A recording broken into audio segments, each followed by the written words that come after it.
Encore une petite vis, un peu planquée. Pensez bien les amis à vous munir d'une paire de lunettes parce que le sable, la caillasse et tout qui tombe dans vos yeux, c'est franchement pas agréable. Donc ici, juste à côté du passage de roue, à l'avant, il y a 2 écrous de 13. Et après, normalement, tout va pouvoir descendre. C'est des espèces de petits goujons. Voilà, pour enfoncer le haut. C'est assez rapide à enlever. Hein. Voilà. Rondelle plus écrou de 13. Donc, faut pas oublier qu'il y a le côté gauche, gauche et droit du coup à retirer en clé de 13 pour que le plastique moteur retombe complètement. Et là déjà, on peut y voir pas mal de choses. On va faire un petit agrandissement pour voir déjà s'il y a des traces d'huile, si le joint est bon, quel diamètre de clé il faudra mettre pour desserrer l'écrou vidange. Je voulais quand même te montrer l'accessibilité pour retirer justement ces 2 petites vis en 13. Là je suis de l'autre côté et on peut les voir, il y en a une ici et du coup une là en dessous. Voilà, après tout va tomber et ça sera beaucoup plus pratique. Voilà, il est totalement par terre. Donc maintenant on va pouvoir passer aux choses sérieuses. Voici la tête de vis, écrou vis, diamètre 8 pour la vidange. Juste ici. Donc c'est pas trop sale. On peut constater qu'il y a un petit peu de dépôt d'huile. De toute façon, je vais tout nettoyer. Je mettrai du nettoyant frein un peu partout, hein, même sur les plastiques et tout, pour faire beaucoup plus propre. Voici le filtre à huile. Alors normalement, c'est du 27. Il faut savoir que c'est un écrou plastique. Vous retirez cette coupelle plastique. Ensuite, après, il y a le filtre à l'intérieur. Dans cette vidéo, les amis, on va bien faire attention à ne pas serrer trop fort. Car je n'ai pas de clé dynamométrique. On va juste faire très attention à ne pas le serrer trop fort. Idem pour la vis de vidange, on fait toujours attention quand on remet un joint. Là, je vois que j'aurais même pas forcément besoin de remettre un joint parce que c'est pas un joint qui s'écrase. Après, je sais que j'en ai. Et quand vous le serrez au tout début, c'est pas que ça serre dans le vent, mais c'est qu'en clair, ça pince votre joint. On y reviendra tout à l'heure. Oh, tu vas avoir besoin d'un sacré coup de nettoyage. Alors, j'ai une ancienne clé. Celle-là, elle date. Je vais voir si le 27 correspond bien pour desserrer le filtre à huile. Donc la clé c'est la bonne, par contre je me suis aperçu qu'ici c'était un peu abîmé, donc j'espère que ça va pas causer souci pour le desserrage ou le resserrage. Le lendemain on a du soleil, on va faire la vidange du master, on va continuer un petit peu tout ça. Ah, il y a un petit chat qui s'invite à la fête. Il y a bébé Mia qui est avec moi, je la garde pendant que Chouchou est parti travailler.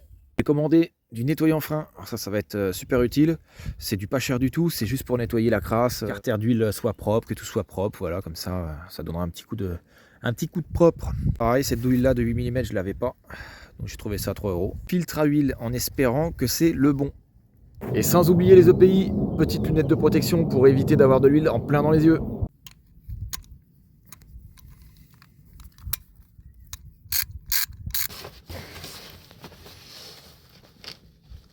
Je mets en charge ma petite lampe en USB pour pouvoir avoir de la petite lumière, l'histoire de voir un petit peu mieux ce que je fais en dessous. De toute façon, je vais ouvrir le capot du moteur en même temps.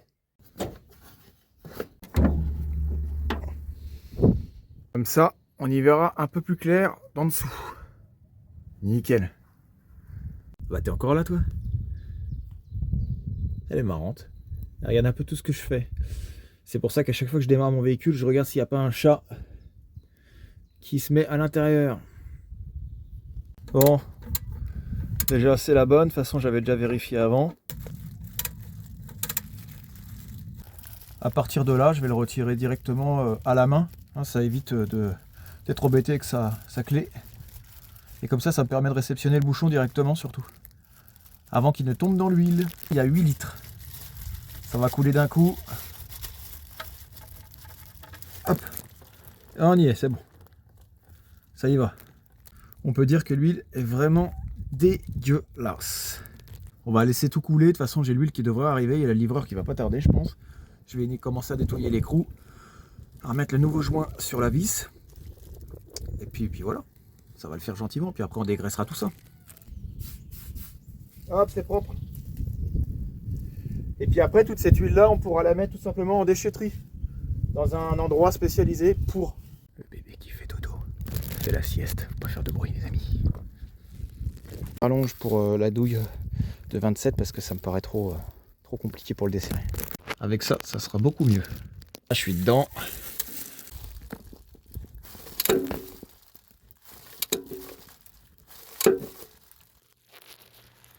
Donc voilà, ça coule.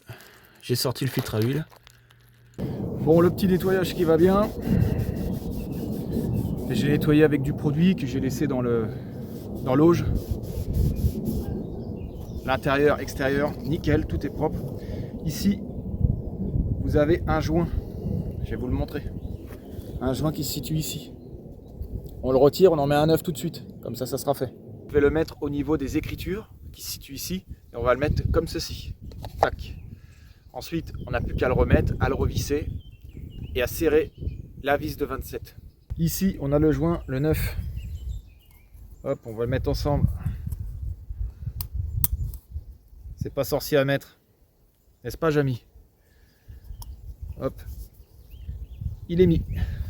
Donc on a un joint 9 et un filtre 9. Regardez-moi la gueule du filtre. Hop. Et ça, c'est pareil. Ça ira en déchette.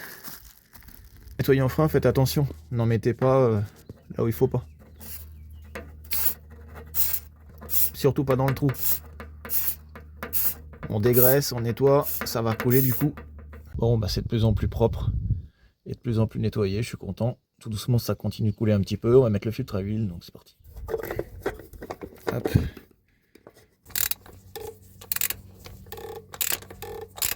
Allez, resserrage.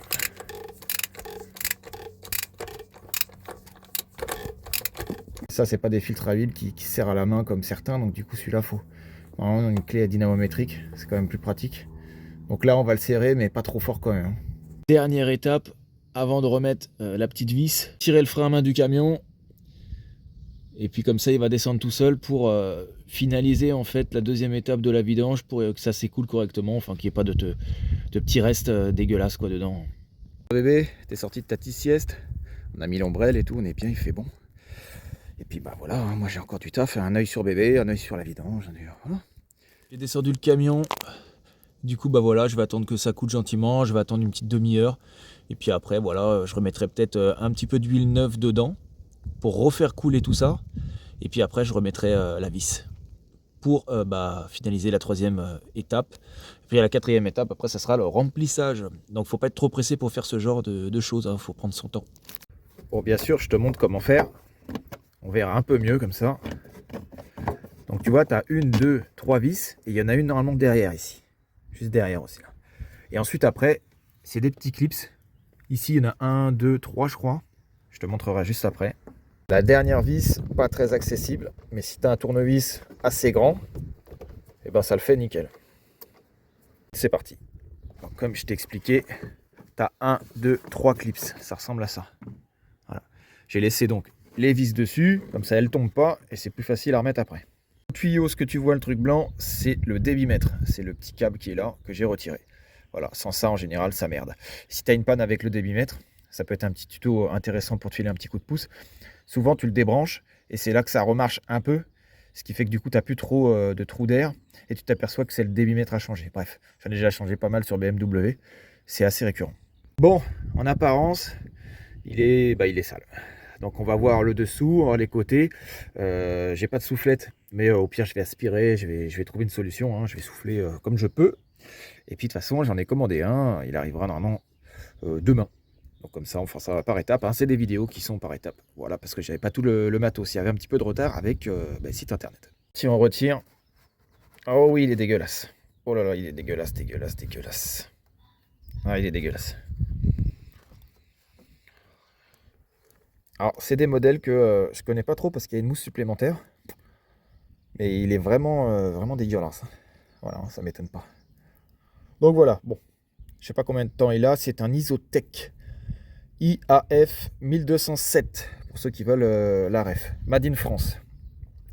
08 2022. Donc il a 3 ans. Voilà. Donc voilà. Je pense que c'est quand même pas mal de le changer. L'intérieur, hein, bon, c'est pas hyper dégueulasse non plus, mais bon, je vais essayer de passer un petit coup de balayette et passer un petit coup d'aspi dedans pour éviter justement de ressouffler la merde sur le nouveau, quoi. Parce que c'est sûr que c'est étanche, mais toute la merde, une fois qu'elle reste dedans, c'est compliqué. C'est pour ça que ça filtre mal. Et en attendant demain, j'ai remis la boîte sans revisser, et juste en remettant ce tuyau là pour éviter que ça rentre dedans s'il y a de la poussière. Comme ça, nous, on se retrouve demain avec le filtre à air neuf. On le posera, remontage. Et puis après, ça sera un petit topo sur la vidéo, et puis ça sera la fin de la vidéo. Il est l'heure, les amis, de remettre la vis de vidange, de resserrer tout ça, et de mettre l'huile. Voilà le colis, le carton avec l'huile, je vais vous la montrer après. Je le secoue bien, il me reste encore un peu de nettoyant frein pour nettoyer du coup le dessous du carter d'huile. Donc là, il a coulé toute la nuit, donc il n'y a plus une seule goutte. On va tout nettoyer, je vais remettre la vis, et après, nettoyer en frein dessus, on va tout nettoyer le carter. Comme ça, pour le contrôle et tout, contrôle technique, il n'y aura pas d'huile qui va fuir, parce qu'il faut que vous sachiez que s'il y a de l'huile qui fuit sur les caches plastiques en dessous, une fois qu'on va le remettre, au contrôle technique, en général, ça passe pas trop s'il y a de l'huile à cet endroit-là. On nettoie bien, filetage, et puis on y va. Allez, c'est parti, on visse à la main. De toute façon, pour l'instant, pas besoin. Alors ça, c'est pas un joint qui s'écrase, hein. J'ai gardé l'ancien parce que ce sont des joints qui s'écrasent pas forcément, qui sont durs. Et il n'y avait pas de fuite, donc je peux le remettre, quoi. Voilà. C'est des joints qui restent dans le temps, ça. Je vais effectuer un premier serrage. Alors ça, pour le serrage, les amis, c'est pareil. Vaut mieux se munir d'une clé dynamométrique parce qu'il y a un certain serrage à faire. À ne pas forcer trop pour éviter de bousiller le filetage, du coup, ici, juste là, quoi. Parce que sinon, après, vous êtes bon pour la changer. Hop, pour moi c'est serré, c'est bon, nickel. Allez, ça va tomber dans le bac direct.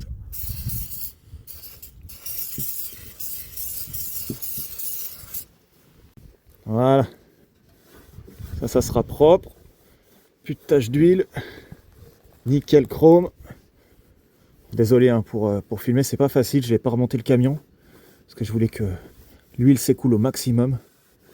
Voilà, et toute la nuit pour le faire, c'est parfait, perfect. Ça va lui faire du bien, vraiment du bien. Bon moi je suis en train de mettre un peu de dégrippant. On va le tout nettoyer comme ça, après quand je vais le remonter, il sera nickel, il sera propre.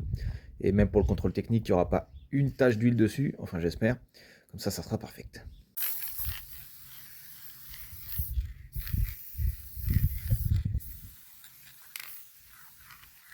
Et voilà, c'est nettoyé, c'est propre. Ça n'a rien à voir. Au moins, le remontage, il sera nickel, bien nettoyé, bien dégraissé. Bon, il reste quelques traces. Bon, c'est pas...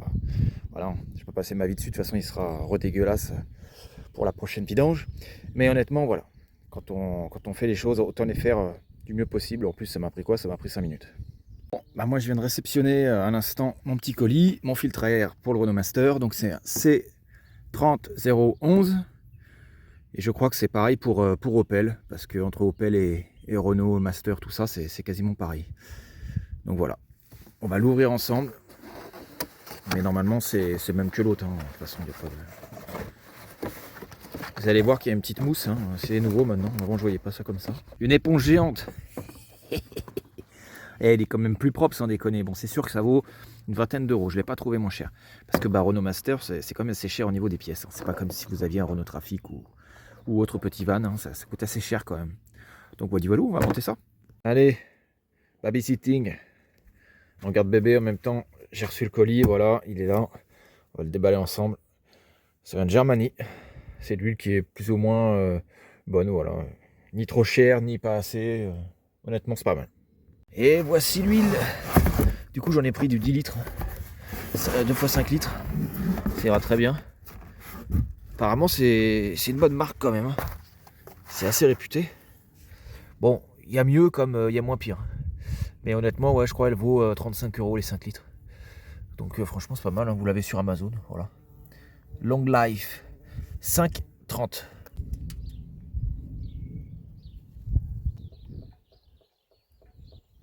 petit test, on va mettre un coup de démarreur pour que l'huile se mette en place un peu partout. Allez, changement du filtre à air du Renault Master. C'est parti, dans ce sens-là. Voilà.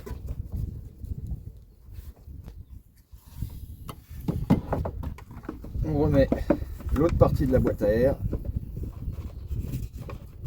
dans les petits crans d'abord, les 3 petits crans là-bas, et ensuite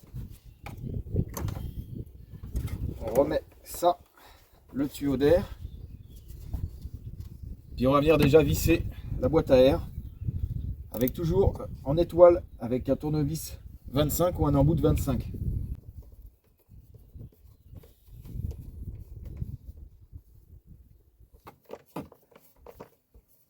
Changement d'embout, on passe à un plat assez costaud, assez gros, et on revisse le tuyau d'air.